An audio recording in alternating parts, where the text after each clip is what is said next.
Welcome back to Movie Recaps. Today I will show you a comedy, drama film from 2016, titled Captain Fantastic. Spoilers ahead. Watch out and take care. In the mountainous wilderness of Washington, Ben Cash lives with his 6 children, Bo Davin, Relian, Keelier, Vesper, Zaya, and Nye. The children's names were made up by their parents so they could be unique, and nobody else in the world has them. They have no contact with society, it's just them coexisting with nature. Their mother used to live with them too, but she had to be hospitalized because of her bipolar disorder. Ben raises his children to be self-reliant and not to depend on technology or the American system, which he loathes. He teaches them how to hunt, identify plants, purify their own water and cook what they catch and sew. They keep a rigorous training regime to stay physically fit and athletic, and this includes learning how to use weapons and defend themselves. Ben also teaches them how to think critically, giving them advanced text to read and testing them on them every day, passing on to them his and his wife's left-wing anarchist ideals that made them leave society behind in the first place. No matter how gruesome or complicated their questions are, Ben doesn't keep anything from his children, not even the youngest ones, and explains concepts like death and abuse to them without sparing any details. When Bo Davin catches his first deer on his own, Ben puts some animal blood on his forehead and makes him eat one of the animal's organs as he declares that he's finally become a man. Later in the evening, after reading around the fire, the family takes out their instruments and plays some happy tunes while dancing. The following day, Ben and Bo Davin drive their bus to town, where Bo Davin has trouble interacting with girls his age. While Ben sells some of the stuff he crafts, Bo Davin checks their P.O. box. There, he finds a bunch of letters from the universities he's been applying to in secret, and he's surprised to find he's been accepted into all of them. Ben goes to a bar to call his sister Harper, asking for news about his wife, and Harper can only cry while she informs him last night, Leslie died by her own hand. After they return to the forest, Ben spends some moments under a waterfall, mourning the love of his life, before returning to his kids to give them the news, promising them nothing will change as they all start crying too. Enraged by grief, Relian takes a knife as he curses and almost stabs his father with it, but he stops himself before doing anything drastic and begins stabbing the wall instead, cursing and telling Ben he hates him. That night, Ben looks through their old paperwork to find Leslie's will. The following morning, the kids are still put through the usual training routine, but they want to know about their mother's funeral. Ben goes back to town to call his father-in-law Jack, who has never approved of their lifestyle and now threatens Ben with arresting him if he shows up at Leslie's funeral, showing no care for her last wish to be cremated and not buried. Leslie's mother Abigail picks up the phone next, telling Ben the funeral will be in 5 days in their church in New Mexico, but she doesn't think it's a good idea for him to come either. The kids aren't happy to hear this, but Ben reminds them that his getting arrested could mean losing custody of them. After spending the entire night dreaming of Leslie, Ben wakes up to find his kids dressed up and ready to go rescue their mother, so he reminds them again it's impossible and sends them to train. Today, they're rock climbing, during which Relian slips and hurts his hand.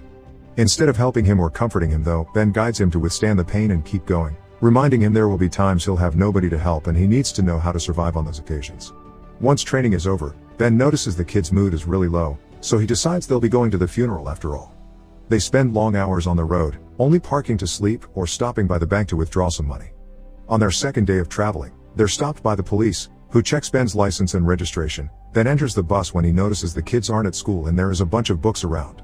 To scare him off, Bo Davin explains they're homeschooled under the eyes of God, and together with his siblings they begin singing a Christian song. This is enough for the cop to leave them alone. After many hours of traveling, they stop near a flock of sheep, but the kids don't dare shoot them because they're just standing there. Since they're hungry, they go to a diner, and the siblings get excited about possibly trying out some foods they never had before, like hot dogs, pancakes, and cola, which Ben calls poison water. Seeing as there isn't any real food on the menu, Ben takes the kids away without ordering and they go to a supermarket instead. There, Ben pretends to have a heart attack, and while everyone at the market is busy checking on him, his kids steal some food and run out of the place without being noticed.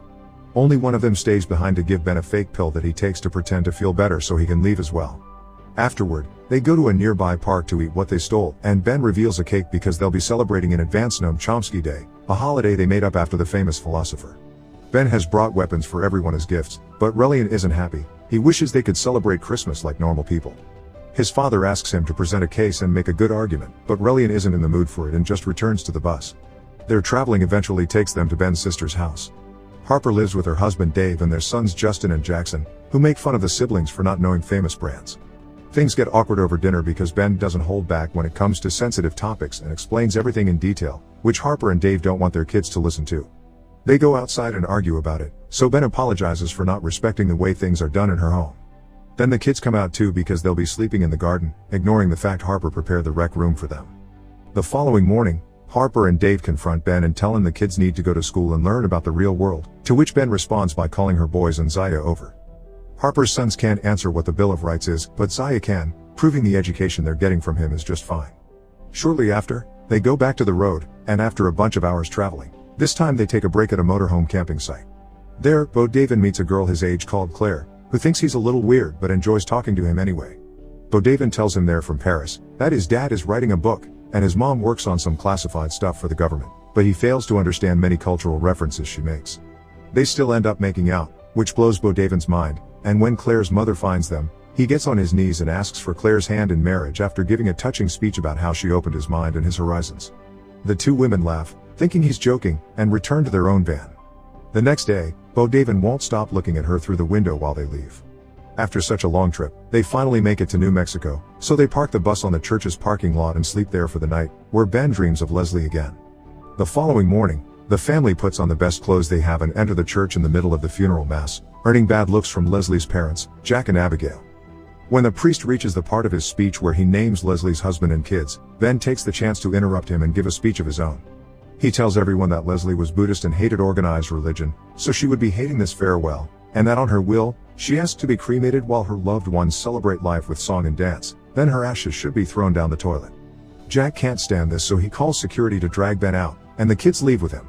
Once the mass is over, Jack and Abigail come over to say hello to the kids, but Jack tells Ben he's the worst thing that's happened to his family and that he can't come to the funeral, but the kids can. Ben refuses, not wanting anyone to take the kids from him, but he does get on the bus with them to follow the cars in order to stop them from burying his wife. The kids beg him not to do that because it'll get him arrested and they don't want to lose him like they lost their mother, so Ben gives in and drives away so they can camp at a park. In the evening, while fooling around, Relian tells Bo David that he thinks Ben made their mother crazy and that he's dangerous. He also starts crying as he calls out his brother for thinking that their lives are good and their father is perfect. This gives Bo David a lot to think about, so he finally makes up his mind and shows Ben all the university acceptance letters. They aren't just any university either: Yale, Stanford, Princeton, Harvard, Dartmouth, MIT, Brown, all of them very prestigious names. Ben thinks it's impressive, but he's also hurt, and he starts ranting about the fact his son has been lying to him and acting behind his back all this time until Bo David interrupts him to tell him it was his mom that helped him apply in the first place. Crying, Bo David tells him he actually doesn't know anything about anything unless it comes from a book, that Ben made them all freaks, and that Leslie understood that, then leaves before Ben can answer. Nye comes out next and gives Ben a note from Relian that says he's staying with his grandparents. Ben takes the bus with the kids and goes to Jack's house to get Relian back, but Relian is angry and yells at him that he killed his mother, that he overheard them arguing because his mother wanted to live somewhere else and he didn't, and that he hated him. After he stomps out of the room, Ben tries going after him, but Jack stops by shooting an arrow near his head. He starts pointing out all the things he considers weird or dangerous about Relian's state. He doesn't go to school, he was gifted a weapon on a made-up holiday, he stole food from a market, and he badly hurt his hand, not to mention the bruises in his body. Jack considers this child abuse and tells Ben they'll soon be fighting him in court over the custody of the children, but for now, Relian stays there. Since Ben doesn't want to leave without his son, Jack calls the police, so Ben rushes out of the house before he gets caught. He still doesn't give up though.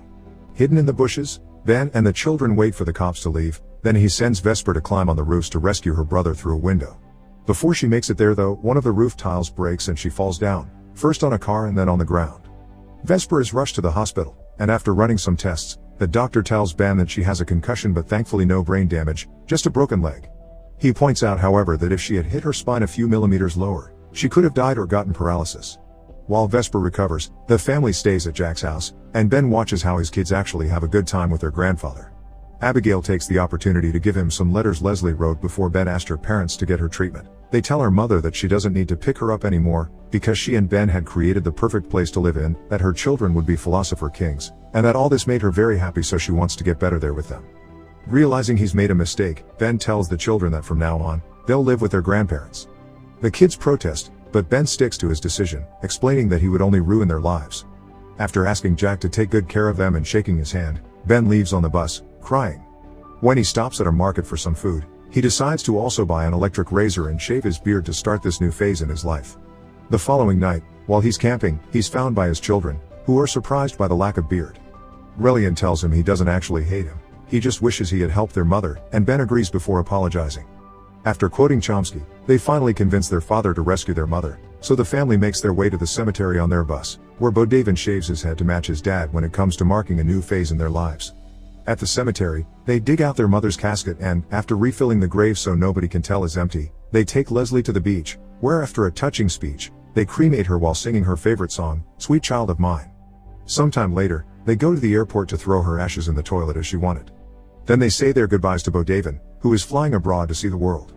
From then on, Ben and his kids start living in a little house in town.